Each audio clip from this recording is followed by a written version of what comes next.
Welcome to the Ordinary Marathoner podcast.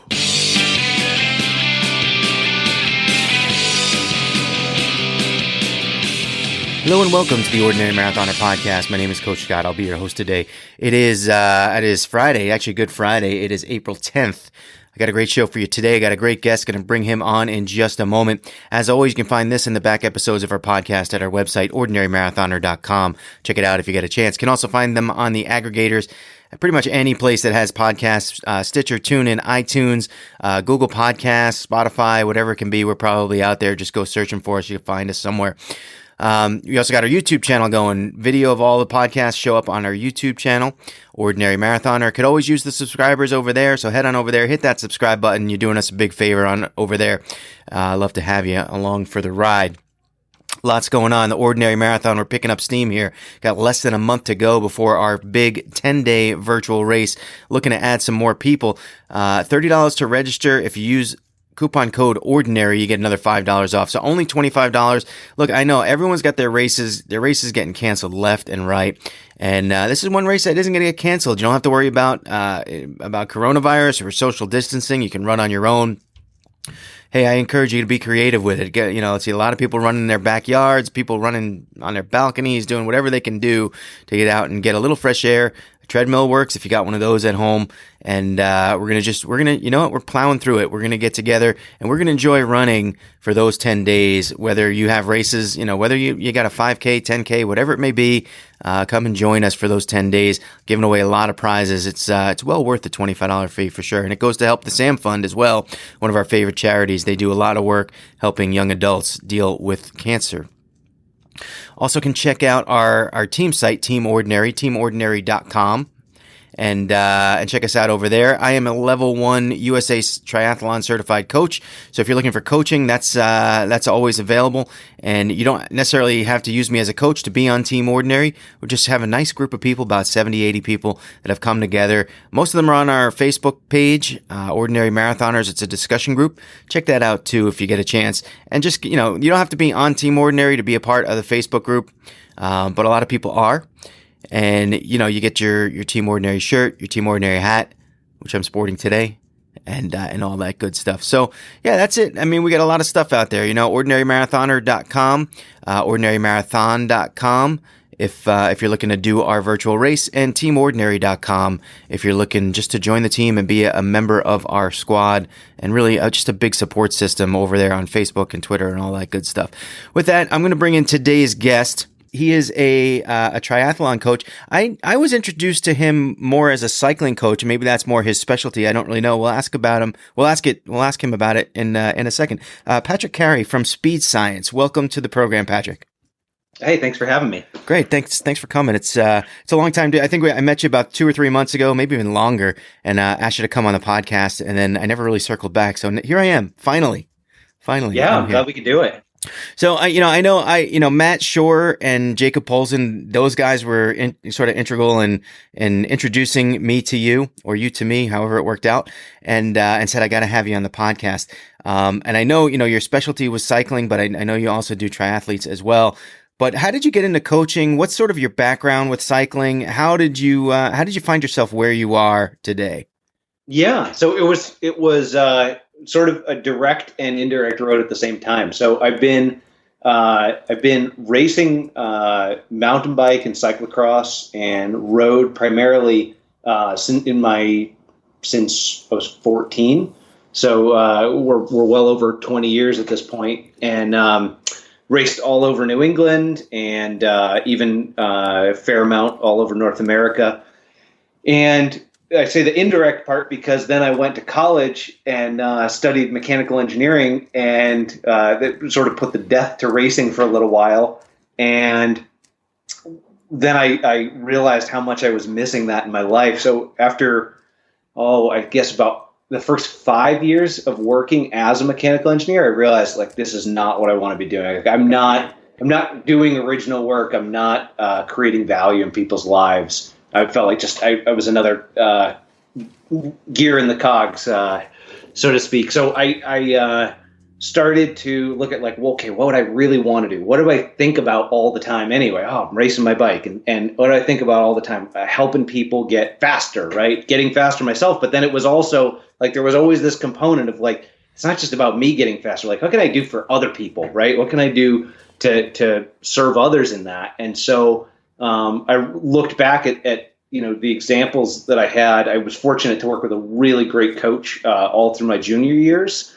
And I said, oh, geez, like, yeah, that is something you can actually do as a vocation if you really apply yourself to it. And so I put myself back through school and, really dove heavy into physiology and got sought out every certification and learning opportunity I could. And I still do. And so now I've been at this for quite a few years. And now coaching is my full-time business, full-time career. And how did you wind up sort of making triathlon as part of that as well? It seems like you really just love the bike, and I mean, obviously, bike is a big portion of the three disciplines. But how did you wind up reeling in the full triathlon coaching thing? Yeah. So I actually was working with people who were interested in triathlon and also, so I have a running background as well. I ran through high school. I was quite terrible at it. I stood out as being really bad or really slow. But, so really the only component that I didn't have was the swimming, which I then went back and we talked about like total immersion and other right. Yeah, other methodologies there. Yeah, I got to tell you, so we were riding the other day. Patrick had a meetup ride on Zwift, which we should talk about Zwift a little bit too. And I remember, as a coach myself, I coach a lot of athletes who are sort of like new to triathlon, especially newer to triathlon. I coach a few runners, but also triathletes. And I recommend a lot. I often recommend the total immersion swimming.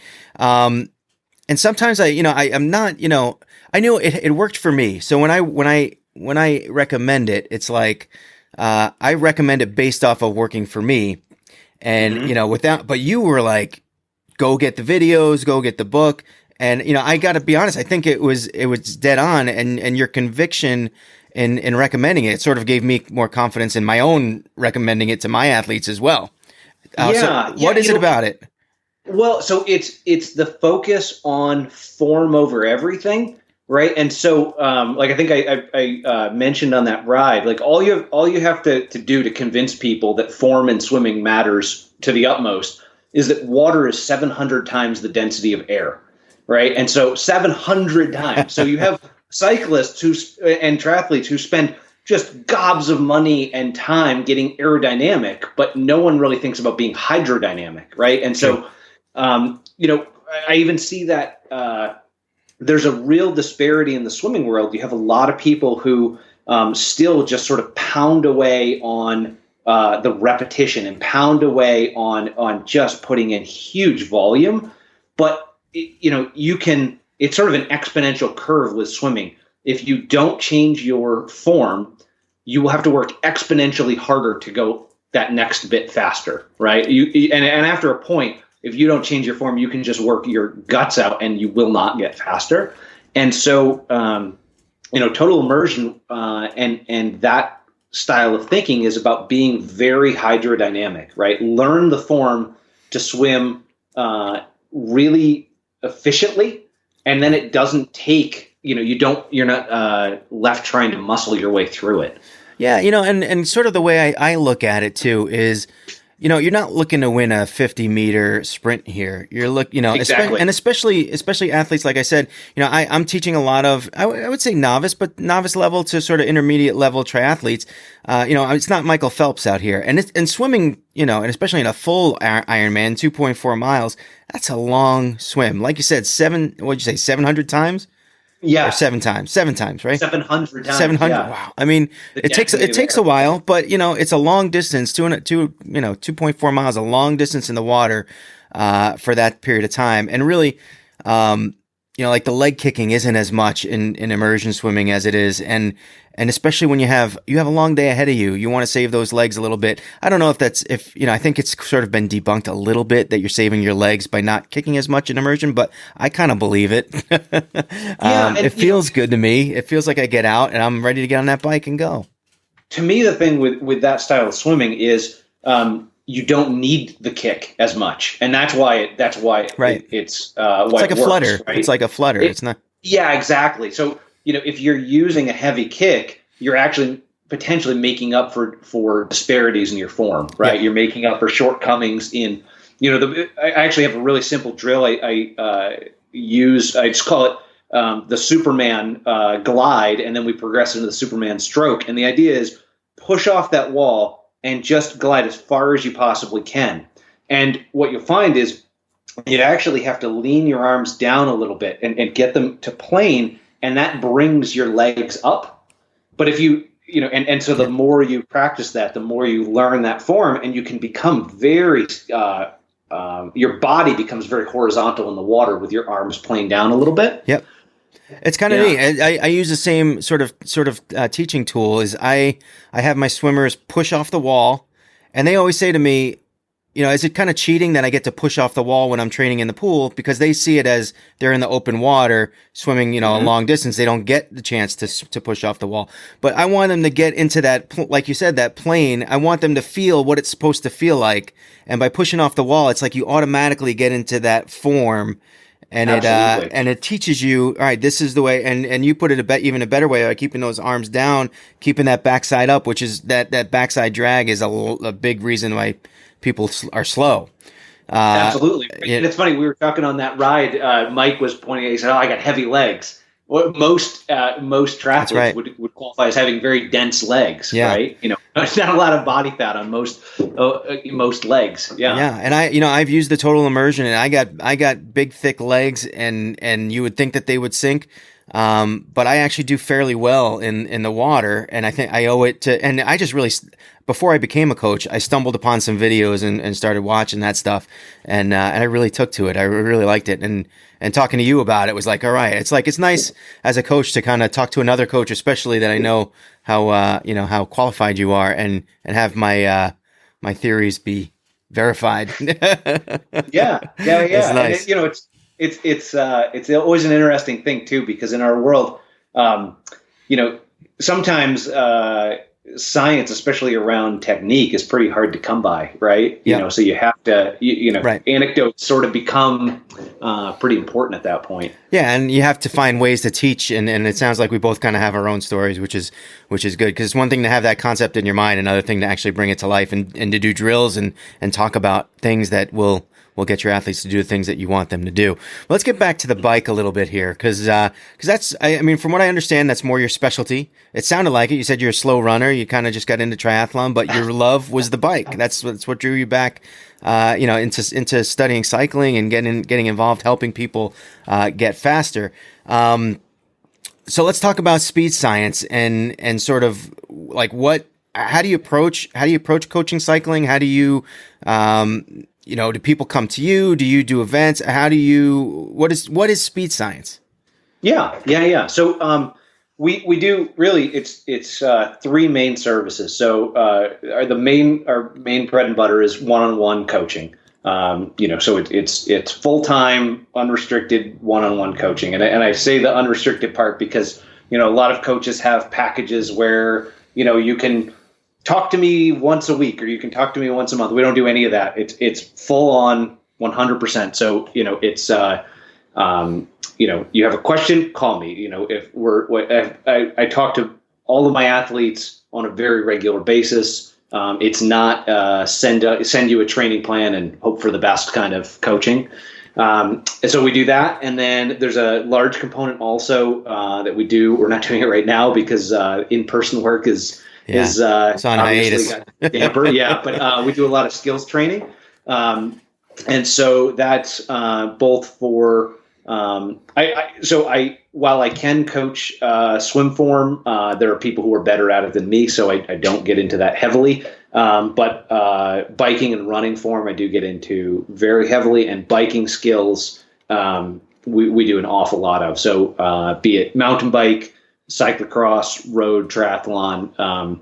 That's one of, for a lot of people, that's one of the least developed parts of their repertoire, and it's I always look at it as it's free speed, right? So and it's also it makes it more fun, makes it safer, makes you faster, so that it's like nothing but wins to work on your skills. So when you're talking about skills, you're talking about, I mean, what in particular? Just like how to stay in aero, or what kind of skills are you practicing? Oh, so anything all the way up to how to jump your mountain bike, how to like nail corners. And then so for triathletes especially, it would be handling in the aero position, right? Getting away from just weaving back and forth. But we do.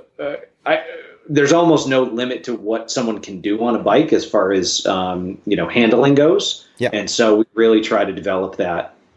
Yeah, I mean, I have some clients ask me things like simple skills, like I'm not confident grabbing my water bottle. You know what I mean? And it's just, sometimes you got to start at the beginning. And you know what? Of course. And I got to tell you, if you're an athlete out there and you're a novice and you think you should be embarrassed by asking your coach that question, you shouldn't be at all, because there are ways to work on that, and there are ways to get yourself comfortable. And it's not even about getting better at it.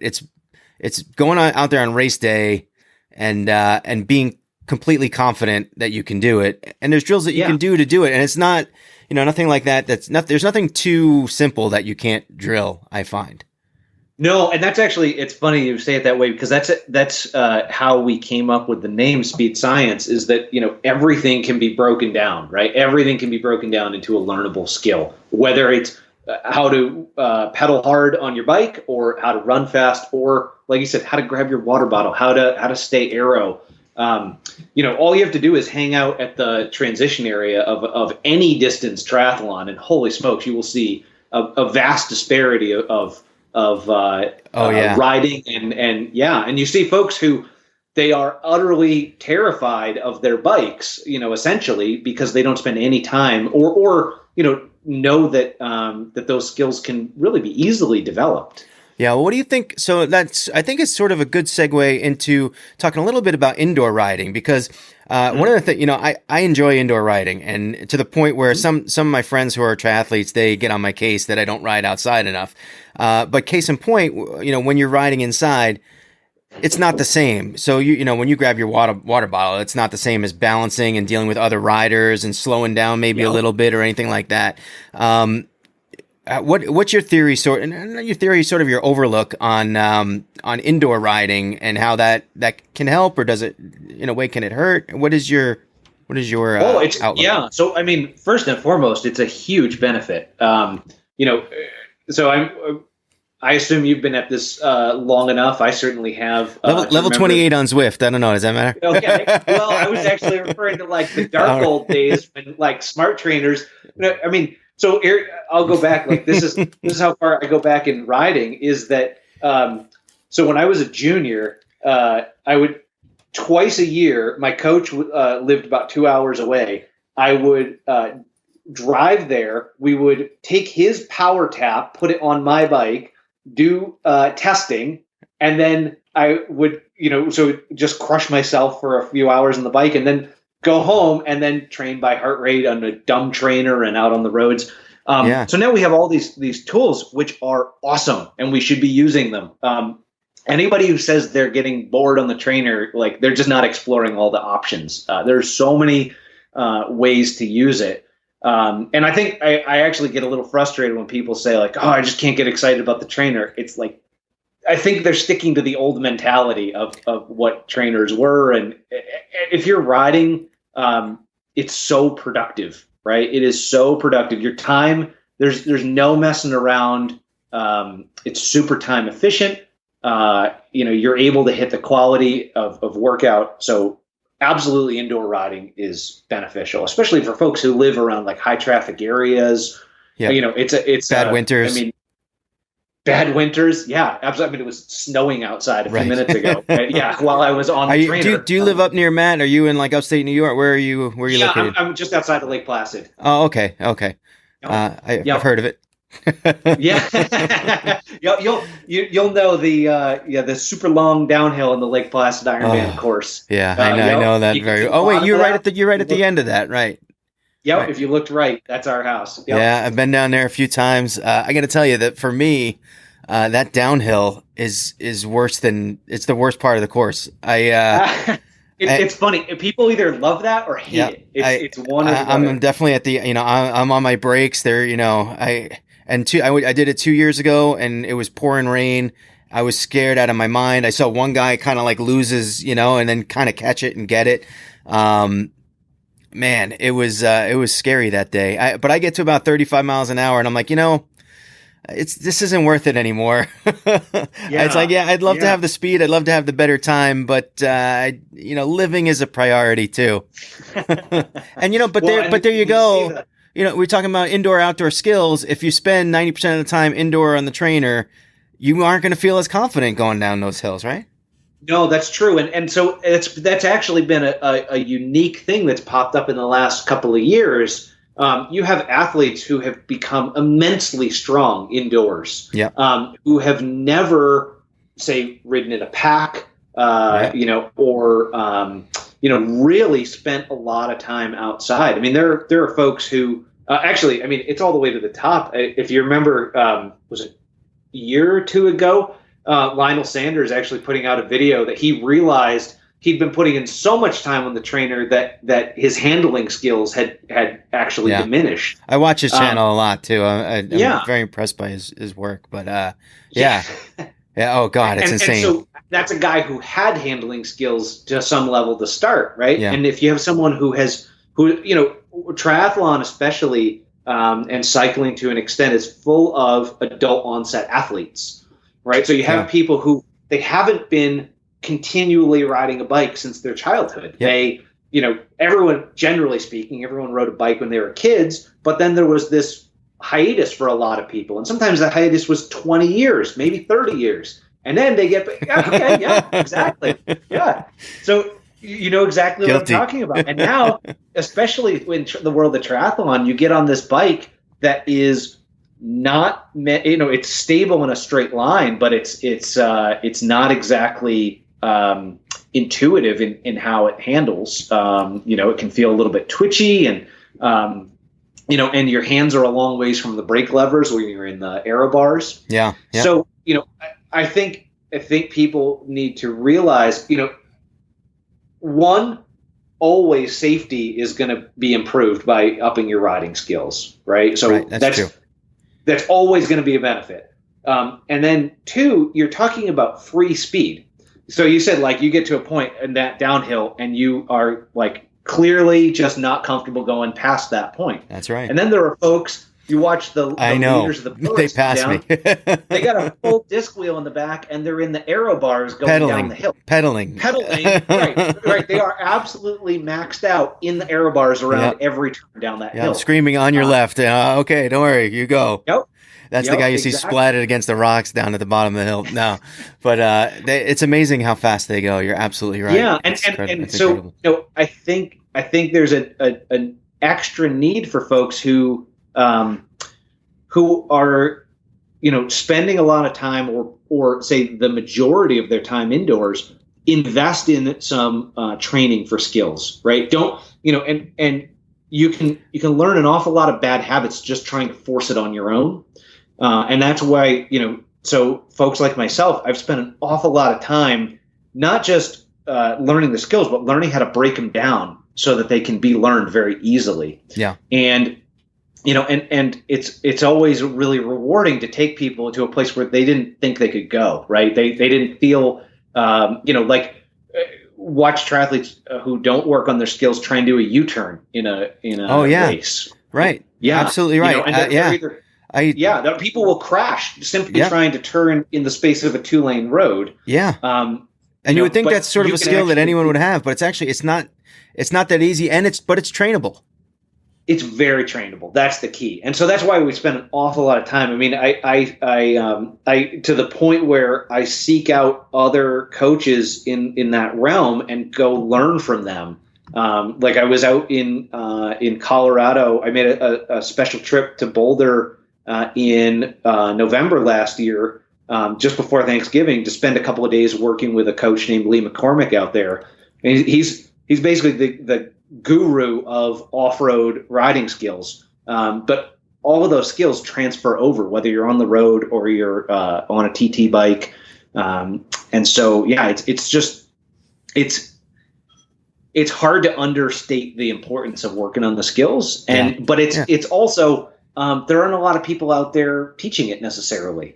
True, and just going to your local group ride or tri club and asking someone how to do it. Sometimes you get the answer of, oh, just do it like this. And someone just, executes it. Well, that's great, but how do I learn it? Right. Yeah, no, I totally agree. And when you get that kind of, as a coach, you kind of, if you get that athlete right in front of your face, you're kind of able to walk them through a little bit better. Of course, a lot of things are virtual these days. I have a lot of clients that don't live near here, so I don't get a chance to ride. Although I do get one of the great things about riding indoors these days with all these platforms that we have is I get to go on group rides with my athlete. I get to I get to ride with them virtually, which is 5 years ago that wasn't happening. So it is kind of cool. I think the funny thing, I almost mentioned Lionel Sanders before you actually even mentioned him because I know he does pretty much all his training indoors, like you said. And but the reason he does it indoors is because he got into a couple car accidents that were pretty nasty. And when I'm like, here's a guy who knows cycling, who's been cycling all his life and is one of the best out there, and he's getting hit by cars. Why do I belong on the road? So I'm very cautious when I ride outside. I'm always on trails with few, stop signs and places that I could, roads to cross. What do you, is that something you recommend? In terms of indoor versus outdoor, what is sort of like your preferential, ratio, I would say, like indoor training versus outdoor training?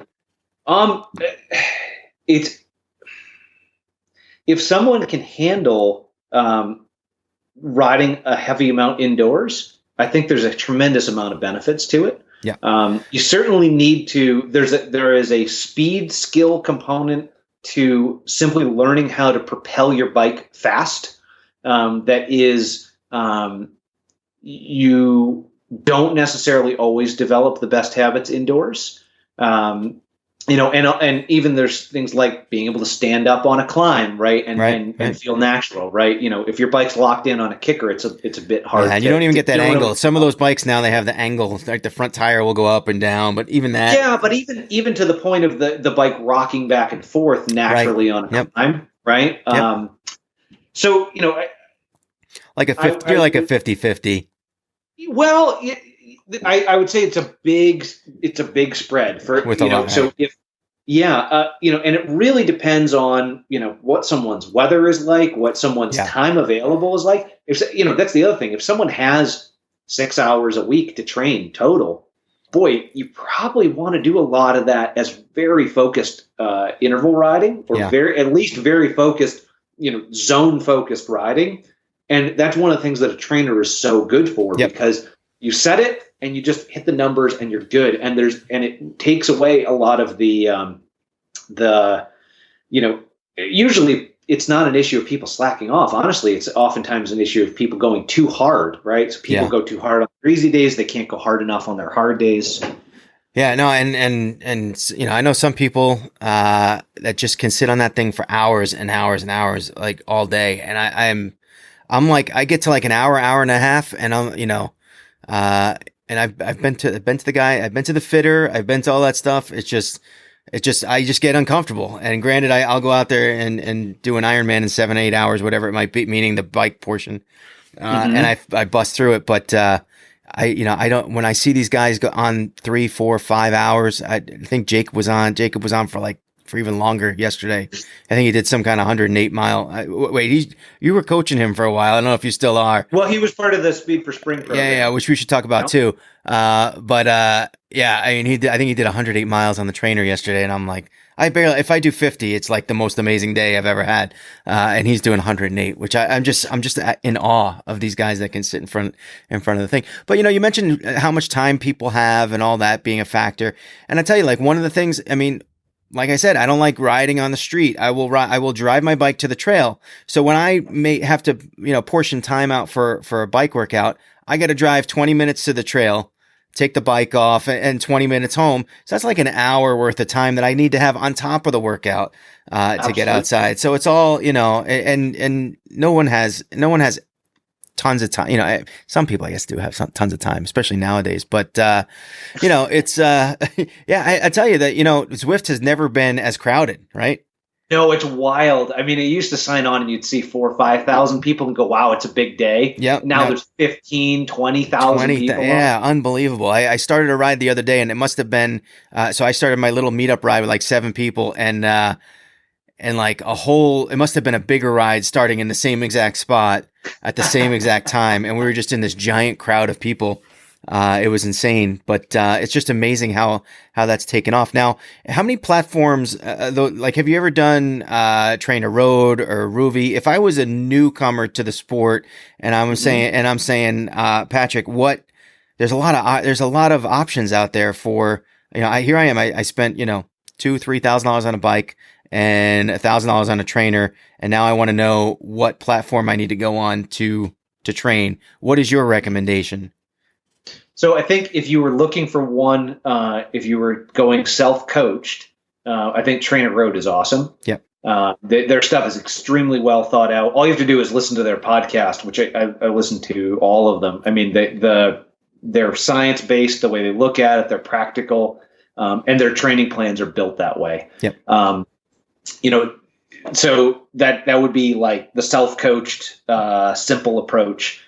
It does not have a lot of bells and whistles, but if you talk to them about it, it's actually very much on purpose. They even went to the point of keeping their graphical interface really simple because they don't want it to be distracting. They don't want it to be like more mental input when you're trying to do intervals.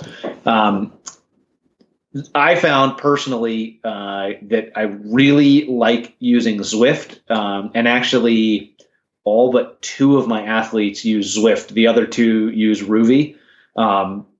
And what's nice with Zwift, especially if you're working with a coach, is Zwift and Training Peaks integrate really well together. So all of my athletes, when they're doing their inside rides, their Training Peaks ride for the day shows up in Zwift. And then it just leads them right through the workout. And if they have a smart trainer, it controls the resistance of the trainer for them. So they get on, they just do the work, and they don't have to think about it. They don't have to time things out. Yeah. So it works out really, really well that way. So you put your workouts together on Training Peaks, and then it feeds through Zwift that way. Yep. Okay, that's interesting. And they've probably, I think, 2 years running now. Since then, they've had a really solid link. There's no glitches. As long as the training is for that day, that it shows up in your list of workouts available in Zwift. Wow, that's interesting. I haven't messed around with that only because I started doing for my athletes. I would do the custom workout, and I would create a custom workout in Zwift because I could write little notes and stuff as they ride. And I don't know, maybe you can do that in. You actually can't do it in Training Peaks, and I wish you could. The slickest way to deliver a workout in Zwift is exactly what you're saying, where you can have the notes and you can control the shapes of the intervals a little bit more. Yeah, right. Because it's usually I know what you're talking about. Yeah, but I'm guessing you have to send files, right? Yes, and that's you have to have like a technological competent person on the other end, and I have to be one, which I'm not. So, but there is you have to copy a file and move it into your folder, and then load up Zwift, and it can. Once you've done it, it's no big deal. Right. But you're exactly right. That it's funny. I never thought I would be playing tech support, but it's amazing how many times, especially when an athlete gets a smart trainer for the first time, right? Yeah,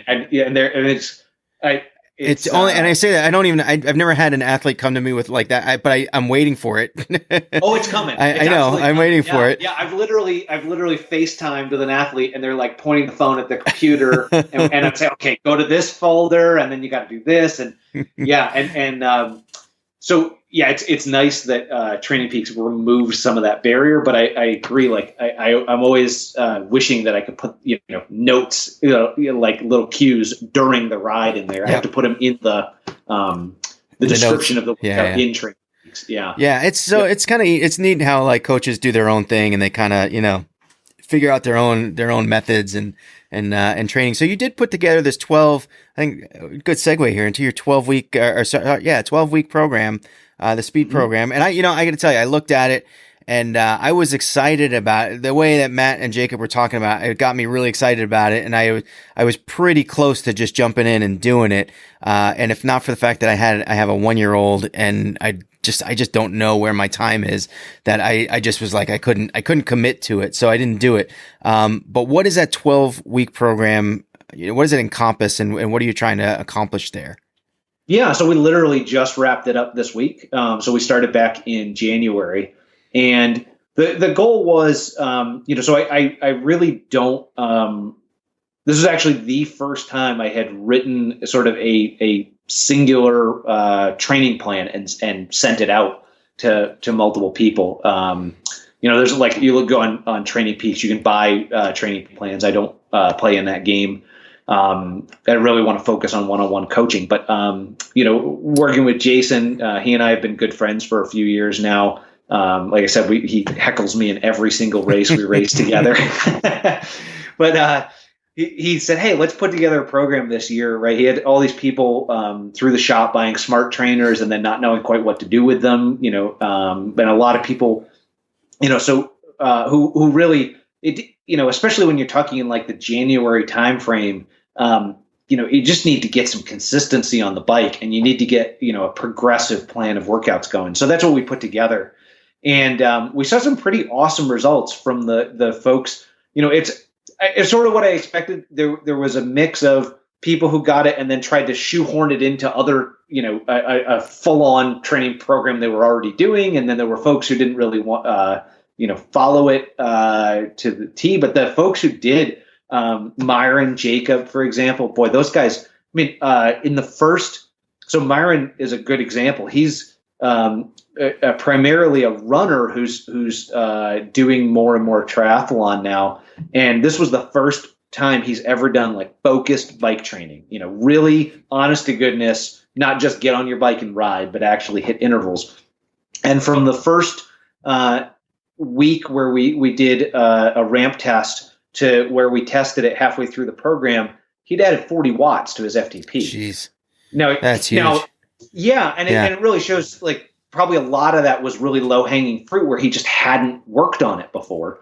But it's pretty awesome to see when people put, focused attention onto any discipline, be it biking, running, swimming, or even just all of their training in general, what they can accomplish. Yeah. And I see that theme, time and time again, when folks come to work with me,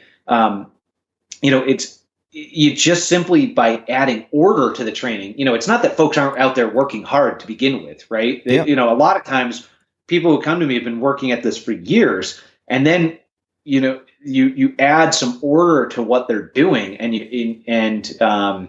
you especially you polarize between the easy days and the hard days, and holy smokes, do the gains take off. Yeah. I'll back you up 1,000% on that. I started, I never had a coach, I want to do an Ironman. Just was one of, something I wanted to do. So I got the bike and the trainer, and I just rode. That's all, with no focus, no nothing. I just rode, and I improved. I improved over time, but probably over 6 to 9 months, I probably went up about 10 watts in my FTP over that period of time. And then I did a couple of those preloaded FTP programs that are pretty good on Zwift. Through Zwift? They're not bad. Some of them, some people that I know that have done them swear by them. So I did some of those, and they do, like you said, proper rest periods and, good intervals, like solid interval, workouts, things like that. And the next 6 months, it wasn't even 6 months, it was like 3 months. I think I was up 25 watts. So it's just having that little bit of guidance somewhere. And instead of just, I think some of us are just wired to say, how do you get better at biking? Well, got a bike. And that's all I think is to it. But there is, as your shirt says, speed science. There's some science to it. When you talk to other people too, you oftentimes get the advice of, oh, you gotta just like con right hard every day, or you gotta, and you see, I can think of almost unlimited examples of people I've seen over the years who have gotten really fast by just pummeling themselves every day. Yeah. But they've essentially, that is a road to a plateau or an injury. Sooner or later are going to, and sometimes for people it's quite soon. You're going to get to a point where the gains become quite hard that way, and you just end up, just flogging yourself every day to not get any more gains. Yeah. Or I just said injury too. I've seen so many people just go at it really hard for, and they just don't know. They don't know slow. They don't know any other gear. And I kind of cringe, and I kind of usually be quiet and let them, and without fail, it seems like something happens, be it a back or a leg or whatever it may be. Absolutely. Yeah. And what I see too is the especially when you're working with adult onset athletes, or really anybody who doesn't get paid to ride a bike or go running, which is, all of us, the lifestyle that we live as Americans, right? Usually, sitting in a car driving to and from work, oftentimes sitting at a desk, right? Or even if you're not sitting at a desk, like it's the rare person who's doing a job that is actually moving them around in more than one plane, right? Yeah. And then what do? We go home and we ride a bike and we're hunched over, or we go running and we're leaned forward, and nobody works on their hips. Nobody works on their transverse mobility, right, and their stability, and that's usually where those injuries come from. True. Because people can get strong really fast, but what gets strong? The big muscles, right? You start pedaling a bike, you start running, the big muscles get strong, and all the little muscles that we really need to keep ourselves stable and keep ourselves injury free, those don't get trained by doing that. Yeah. And it's like, you hear people get injured. Oh, how'd you get injured? Oh, I was picking something up and moving, because their body isn't used to like kind of moving sideways to, and just, they'll get injured. The silliest reasons. And I don't know about you, but we try to do a little bit of like yoga or other kind of like stretching and stuff like that. Absolutely. Incorporate that a little bit just to get a little more into that. And, again, things I've learned over the years that I didn't in the beginning. And, like I think when I started, I remember on my first rest day, I was running a marathon, and I was training for a marathon, through American Cancer Society. So I had a coach assigned to me, and I wound up the last 2 or 3 miles, like the last mile of my run, I did like a minute and a half faster than it was a rest day. And I shouldn't have been going too fast, but I'm like, hey, I got all this extra energy, I might as well run fast. And the guy's like, no, man, it's like a rest day. It's just not, it's not run fast day. And I just didn't get it. I didn't understand it. And I didn't listen. And now I know, and now, I know better. So it's crazy. Like, just experience and time, you can do this much more efficiently. If you know what's the right funny people too, help you. I think when people start working with a coach, at least a good coach, if the athlete is motivated, what they will oftentimes find is the coach is the things that the coach is saying they could improve on is oftentimes go slower. Right. Right. So so often, especially like with most of my athletes, I'm actually the one pulling the reins back, right? Yeah. Because it's right. all about, it's about consistency, and it's about accumulating quality days of training, one after another after another. And if you're trying, it's so romantic, the idea of like, oh, I'm going for this breakthrough performance today. Well, how many breakthrough performances can you string together in a week or a month? Or, you can't do that and hit the quality, right? Yeah, you just, you end up tired and sore. One of the things I used to do on Ruvi, which we talked about a little bit before, Ruvi, I got to tell you, I think very underrated platform. I don't, absolutely. I don't necessarily recommend it for people over Zwift, because I really love Zwift, but I think that Ruvi is very underrated. I used it a lot when training for Lake Placid, because I would just use the Lake Placid course. And I think, part of the I don't know, the advantage of this platform is that you get to know where the hills are. So you ride that course a few times on Ruby, and now you get there on race day, you know where the downhill is, you know where the uphills are, you know what to expect. You don't, it doesn't hit you by surprise. And I think that's pretty unsung. And the other thing it has that I like, and in the vein of sort of racing yourself every day, is that you can actually ride a course, and then the next day you can go on and race against yourself, your performance from the day before. I don't know if you knew that, but it's awesome tool when used properly. But absolutely. But racing yourself every day is probably not wise. But I do, and I almost wish Zwift, and I think they call it like a ghost rider. So you get to, it's like the ghost of yourself from prior times. I wish Zwift would come up with something like that. I think it would be, and I feel like if Ruby could do it, why can't Zwift do it? Like, it's not. Oh, absolutely. Yeah. I don't know how big the company or the people behind Ruby is. It can't be very big, but man, they do a good job. And actually that, that integrates also very well with Training Peaks as well. So my athletes who have a couple who use Ruby, the same thing. Their structured workouts blow right into it from Training Peaks. Yeah. So listen, while I got you here, why don't we go through how do people find you, Patrick? How do they your website, your email, your Facebook, social media stuff? Yeah. So probably the easiest thing that gets you the most information is our website, which is easy. It's just speedscience.com. Yeah. And so that, has bios on myself and my partner who also does a lot of skills training.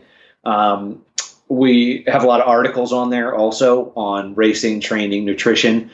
Try to put them out pretty regularly. And actually lately the articles have been about just how to handle this unique season that we're all in. Right. Yeah. And then on social media, we're easy to find too. It's at Speed Science Coaching on Instagram and Facebook. That's great. I hope we stay in touch, because I definitely feel like I've learned a lot from you today, and I've learned a lot from you the last few weeks. Just the one ride that we did, and a few weeks ago, I think a few months ago, whatever, we chatted the first time I met you. And I know Matt and Jacob swear by you, so if they do, there's got to be a reason. But thanks so much for coming on the show. Thanks for having me. We'll get this out there in a couple days, for sure. And I'm trying to think. I feel like I missed something here with you. I feel like there was a topic, and anything you want to add? Let's just throw it out there. Anything you want to add? Let's see. Well, So I mean, while we talked about triathlon as maybe not necessarily the main focus, I put a lot of development into triathlon coaching, and while I count myself as coming into triathlon as a bit of an outsider, I count that as a little bit of an advantage too, in that I'm not going off of all the traditions in the sport of triathlon, which I see a lot of coaches. They really hold Ironman as the paramount of triathlon, and then they distill all triathlon training down from Ironman.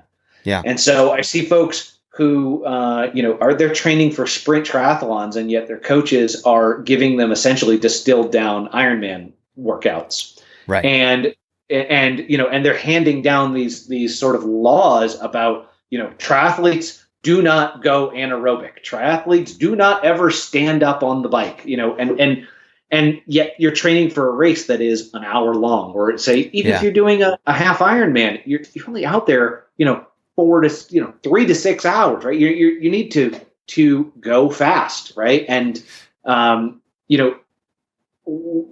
just like we were talking about the other day about run training, I approach run training as generally speed work with then aerobic support work put in. And it's the same thing with triathlon training as well. So many coaches focus just on the sheer distance and just preparing people for the distance of the race. Yeah. And it's a great way to make sure that they will slowly get through the day, but you're not really helping them get any faster at it. And so that's, I put a lot of work into learning how to, yes, we're making sure that people are capable of the distance, but the second they're capable of the distance, we're working on making them faster at that distance, right? And we're not the coaches sending people out for a century ride every weekend, right? Because once you prove you can do the distance, you're just pummeling yourself after that. Yeah, just diminishing returns at some point. Exactly right. Yeah. So it's just I'm personally Ironman certified as a coach. There aren't too many of them out there. I don't know what the number is, but in the U.S., something in the order of about 100, 150. I've put a lot of development into working with triathletes and endurance athletes in general. Hey, I find, and I almost find that this was sort of my niche in coaching to a certain degree, is, there's a lot of coaches out there. They've been coaches forever. And the thing is, Ironman and running marathons, it wasn't as accessible to sort of like the everyday person. And I say that, I mean, I think that anyone who runs a marathon or does an event like a half iron or a full iron, I think you're no longer just a normal, not a normal not an average person at a certain degree. But this sport, I mean, I don't think that a full Ironman was accessible to me when I was 20 years old. As an athlete, I don't think there was anything in my mind that ever told me I could do that sort of distance. And here I am, in my low to mid 40s doing a few of them. If I could do in my 40s, I should have been able to do in my 20s, right? But the theory behind that has changed so much, I think, in the last 5 to 10 years, where it seems like more and more people of all different abilities are going after these goals and they can hit them. And I think what's happening is a lot of these novices are hitching up with these coaches who are really they've been dealing with elites their entire career. And it's a different mindset. It's a different type of athlete that you're working with. And yes, those theories could work, but I think a lot of people don't change from elite athlete to novice athlete. And I think that's where I've kind of been able to throw my foot and be like, hey, and you were mentioning before too, the ability to communicate one-on-one. Not a lot of coaches do that. They don't, we'll talk once a week. We'll talk, you know what? You got a question. You got to ask, especially when you're a novice. Right. This whole thing is a learning process. And I view being a coach as being a teacher. Right. And so you have to recognize that as your job, is teaching someone how to approach the sport, and no question, no learning opportunity should be off the table. And also, everyone recognizes that we have different learning styles in the context of school, right? But that doesn't stop once people get out of school and become adults. Everyone has a different learning style, so a coach has to be adaptable to that, right? A coach, sure. It's not an athlete's job to match my style. And I as a coach should not have one style. I've actually been coached as an athlete by people who, when you ask them for further explanation or something, they just say, "Sorry, I don't do that." Yeah. What? Are you kidding me? Like, oh, sorry, I don't answer that kind of question. I don't. No, that's insane. As a coach, that should be welcome that athletes are asking questions. That should be welcome that athletes want to know more. Our job as coaches is to teach and to teach however it takes for an athlete to learn. Yeah, exactly. I couldn't have said it better myself. It's it's almost, and I think I find it more interesting when you have that closer relationship with athletes that you can talk. Absolutely. It's just, I have athletes that don't reach out all the time, and they kind of just like, here's the workout, you open the Training Peaks and you're like, green. They're doing the work, doing the job. They just don't have a lot of questions. And it seems like they don't necessarily want it that way, which is good. As long as they know that I'm still here. It's just so, like you were saying, adapting your coaching style within a certain degree. I mean, you're not gonna, completely, you can't go off the rails or any, I think there's but I think any good coach, probably there's a certain medium there that you can meet most athletes at, that, you can work effectively together. And it sounds like, that's what you're doing over there at Speed Science. Yeah. Yeah. I mean, I think, the way it sums it up best, my partner always says, meet people where they are.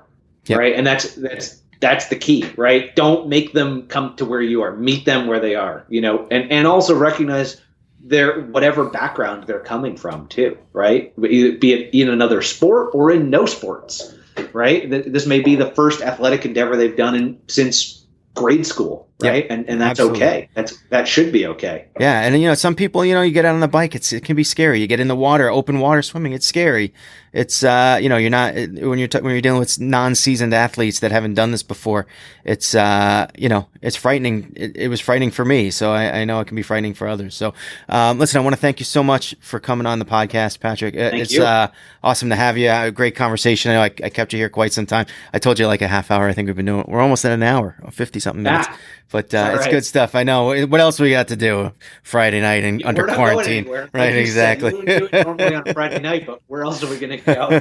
Awesome. So listen, keep me in mind for your Zwift rides. I know I've gone on one of them and I had a blast, so I'm looking forward to do that. If you guys are out there and you want to join some rides, I know I put one on Thursday nights at 6:30. Patrick puts one on every once in a while. If you're on Zwift and you want to get added, just reach out to one of us and we'll add you to our rides as well. With that, thanks again. You find Patrick at speedscience.com. And we'll see you guys next week at some point. And I don't know, I don't really have a list of my next guest for next week, but I got some people in mind, but I just haven't made it official yet. We'll see how it goes. And that being said, we'll see you next week. And remember, every day is an ordinary day unless you make it extraordinary. So get after it, guys.